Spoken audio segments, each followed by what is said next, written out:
action. Well, welcome to Sunday Sessions with Courtenay Pollock. And today we're going to continue that story of him meeting the Grateful Dead and getting involved with that. So enjoy. Thank you, Heidi. Thanks, Courtenay. Yes, so now I've had this serendipitous meeting with Bobby Weir, and he picked me up. I wasn't even hitchhiking, he just pulled right over and picked me up. And I thought, well, that's, in retrospect, I thought, well, that's meant to be.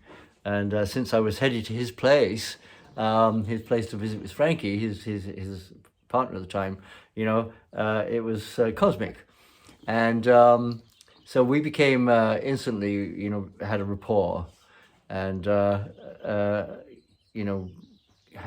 became good friends and lifelong friends. Now, on the first day of meeting, and he remembers it a little differently, but, who doesn't, later on in retrospect, people's memories aren't necessarily exactly what happened, but everybody's perspective is different from the exact same situation and moment. So, I'm not surprised, and I like the fact that he remembers things a little differently, because it's a relative perspective. And so I chopped firewood to earn my dinner, and I think I made a few bucks, and but then he saw my artwork, and Rex Jackson, true to his word, he said, I'll make it happen. He said, well, you should see this guy's stuff. And, and Rosie McGee, she was doing the occasional cabinets for the Grateful Dead's stage. And over time, she had done, numerous pieces. And she was still doing pieces. She used to be, at that time, she was partners with Phil Lesh. So she'd been on the scene a few years and, developing these tie-dyes over the late 60s. And they were good tie-dyes. Her tie-dyes, were as good as anything that was going around at the time. And they lasted, they stood the test of time. But my work was very different, and Weir saw it, and he said, "Well, I think we can go with this, and I'll introduce you to the band, and we'll if everybody's agreed, we'll go ahead with doing a full stage set." And that's what happened. He took me down to the Fifth and Lincoln in Santa Fe, which was the Grateful Dead offices, and most of the band showed up, within the hour, and I got to meet them all, and they, looked at my stuff, and they all agreed that they would love to see a full designed stage set, so I went over to I think it was still Front Street at that time, their studio, their band studio, and where all the equipment is, and most of the equipment guys, hung out. The office was the office. That's the administrative center, where the management is employed really. And so went over and started measuring up the cabinets, but I had to define what were their stage sets. That's Ruby. She's probably saw Freddie next door. Freddie's a boy, she's a girl. Yeah, see, yeah. Okay, enough, Ruby. Sorry. Sorry. Shut up. Not you. Anyway, so Weir had a stack. He had a four stack, and Garcia had a 4 stack. And Phil Lesh had a 2 stack of his big bass cabinets, and then there were all the amps and all that stuff. And there were other monitors, of course, but the actual stage set, I made a design, and where there were a 4-cabinet stack, so it's one in each quadrant. I did a mandala like this behind us, but I chose colors for, like, Garcia, it was all, reds and brights and purples. And for Phil Lesh, it was all blues and purples. And for Weir, it was all greens and organic stuff, because that's the way I saw them, right? And then, of course, there were other arbitrary combinations of colors for the different amps. And that was my design. There is 1 or 2 photos from that first stage setup that are around. They're just snapshots, so they're not in-depth quality or anything, but you get an idea. And Rosie McGee, who's doing the first tie-dyed speaker fronts and cabinet fronts, she was also a photographer, and she kind of became, a documentarist,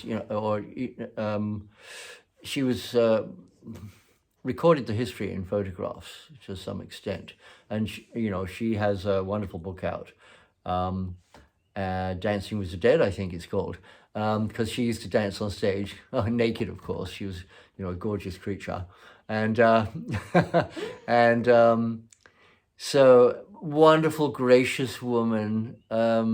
She said, "I'm so happy you're doing this stage set," and she was she had a lot of work going on herself, and also tie-dye wasn't her main thing, but she was working with Alembic that were building cabinetry and instruments, for music industry, and of course they were really tightly associated with Grateful Dead. And Rosie was working with Alembic, and but she'd gotten to a point. She said, the tie-dyes are a lot of work, and all these individual cabinets, and it's like, the idea of just doing 20 cabinets, is just like. So she, in her own words, in today's, she's expressed that she was so almost, relieved when I came along with something new and different to, take that burden. She is almost burdensome at that point. Of course, she loved doing the tie-dyes, and she was really good at what she did. And anyway, so gracious. And she's still, of course, even more gracious in currently. And in her retrospective, she has one of these wonderful recalls of how everything has developed and is now. And of course, she was there in the 60s, way before I was, 3 or 4 years before I got on the scene. And so anyway, I'm preparing this stage, a full stage set, which is my first contribution. There are no individual ones and twosies. It was one complete stage set that was a full present. I remember the first gig that I was backstage, and I remember Joe Winslow particularly was running the frames for these different cabinets back to me while I had all the dimensions for them, so I knew what was what, while I'm stretching them onto the frames and fixing them and taping them in and sending them back out and going while they're setting up for sound check. And during sound check, there was still I was still framing. There's a lot of framing. I mean, it was my yeah. It was wasn't. It was fun. I was, but I had a schedule. I had to really be efficient and get these all in the right order for the right stack in the right place, and get it all done within a 2 or 3 hour period for the end of sound check, because the show was that evening. Can't remember where the show is, and I can't find out anybody that remembers where that show was. We've got a photograph of that. It's got these big, heavy burgundy velvet drapes behind or something like that. It doesn't look like it's a big venue or anything, but the stage set was quite sweet. And that was the first time my work appeared on stage. So that was all good and exciting. Meanwhile, as I developed that stage set, I got introduced to Frankie. Took me around to the music scene in Marin. There was there was all these Bay Area bands that were really happening back then. The Young Bloods and Quicksilver and New Riders of the Purple Sage and Sons of Champlin, Crosby, Stills and Nash were around, Dave Mason. There was all kinds of people, Dino Valenti. I just, and I ended up doing stuff for everybody, but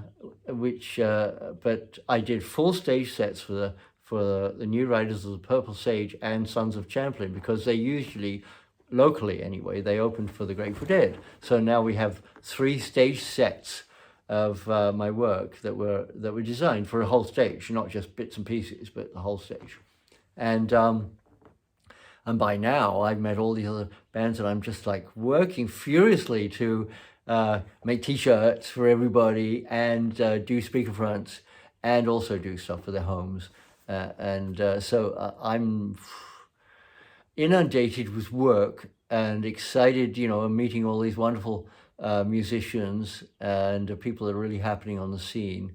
I don't even really, I'm not giving a thought to, how amazing this all is. Of course, it was amazing, but I'm just taking it in stride, because really I'm just, working Joe, doing my craft, and covering as much ground as I can, as fast as I can, and just enjoying every moment. Shall we end it there? Yeah? Yeah. Excellent. Well, thank you for that story, Courtney. Yeah. And I'm excited to see where that's going to take us next. So Yay.